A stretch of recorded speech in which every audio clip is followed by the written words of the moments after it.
খেয়াল রাখবেন, মুস্তাজাবুদ দাওয়া মানে এমন ব্যক্তি, যেই ব্যক্তি দোয়া করতে দেরি কিন্তু দোয়া কবুল হতে দেরি হয়। হাত তুলে দোয়া করতে দেরি, মুহূর্তেই দোয়া কবুল করে নেয় কে? আপনি যদি সব সময় ইস্তেগফারের আমলটা করেন, আপনারে মুস্তাজাবুদ দাওয়া বানিয়ে ফেলবে কে? আপনারা ইমাম আহমদ ইবনে হাম্বলের নাম শুনেছেন?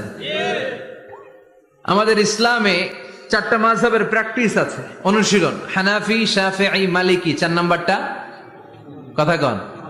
আরো অনেক মাযহাব আছে, কিন্তু এই 4টা মাযহাব বেশি প্রসিদ্ধ। গোটা বিশ্বের মানুষগুলো কোরআন সুন্নাহর আলোকে যে আমলগুলো করে, এটা 4টা মাযহাবের রেফারেন্সের সাথে কোনো না কোনো ভাবে মিলে যায়।